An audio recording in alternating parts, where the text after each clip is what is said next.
వెళ్తే ఏదో మ్యూజిక్ గీజిక్ వేసారు, అయిపోయింది. కోట రాని వాళ్ళిద్దరు వస్తారు, డాన్సులు రాగానే ఇట్లా లేవాలి అని అన్నాడు.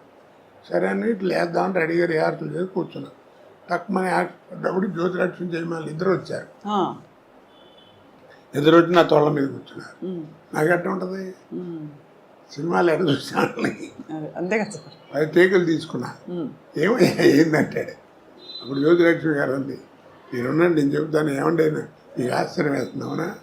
అవునమ్మా, నాకు అసలు ఆశ్చర్యం మీతో నేను కళ్ళ కూడా అనుకోలేదు అంటే, అది అంతేనండి అందరూ అనుకుంటారు. పర్లేదు, ఏం పర్లేదు అని కాసేపు సరదా మాట్లాడి అంటే మేము మళ్ళీ టేక్ అయిపోయాం. తర్వాత 10 సినిమాలు చేసాం ఇద్దరం కలిసి. అది వేరు సంగతి చెప్తున్నా. అలాంటి భావాలు ఏం రాకుండా ఏదో పెట్టుకుని ఓ దేవుడు అని చూసుకుని ఒక విగ్రహం పెట్టుకుని ఊగతో పెట్టుకునేది, అంతేగాని దానికి ఇదేం కాదు. అందుకే అంటారు పెద్దలు ఏమని చెప్పాడు, మనసు ఫ్రెష్గా ఉండాలి. అంతేగాని స్నానం చేసేవా లేదా, అది చేసేవా లేదా, ఇవన్నీ కాదు, మనసు ఫ్రెష్. శంకరాచార్యులు వారు చెప్పాడు, మనకి బంధువులు లేరన్నాడు. అర్థమైందా? బంధువులు లేరు. మీ నాన్న నీవు ఇంత పైకి రావడానికి ఎంత కష్టపడి చేశాడు, వాడు చేసి వెళ్ళిపోతాడు, చేతులు కడుక్కుని వెళ్ళిపోతాడు. నీ పిల్లలు నువ్వు చేస్తావు, నువ్వు వెళ్ళిపోతావు. ఇట్స్ వ్యాపారం. కాబట్టి మనకి ఇదేం లేస్తాను. మరి ఎవరు బంధువులు ఉన్నారన్నాడు. మరి ఎవరు వాళ్ళు, కానీ వాటికి రూపం లేదన్నాడు. ఆ బంధువులకి ఆకారం లేదు, కానీ బంధువులు ఉన్నారు మనకి. ఎవరు వాళ్ళు? సత్యం మాత. సత్యం అనేది నీ తల్లి, పితా జ్ఞానం, నీ జ్ఞానం అనేది తండ్రి. సత్యం మాత పితా జ్ఞానం. ధర్మో భ్రాత, నీ ధర్మగుణం నీ సోదరుడు, తోడబుట్టినవాడు. దయాసఖ, నీ దయాగుణం నీ స్నేహితుడు.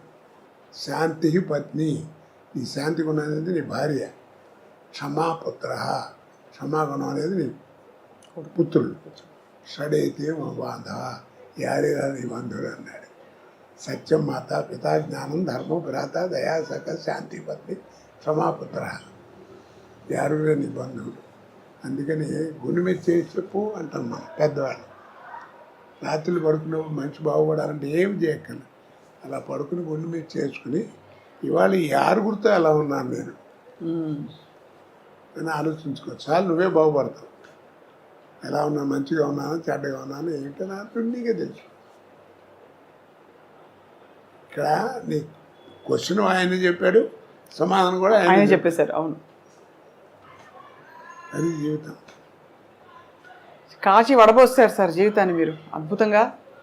వ్యక్తిగతంగా అలాగే మీరు అన్ని రసాలు చూశారు. విషాదం చూశారు, సంతోషం చూశారు, విజయం చూశారు.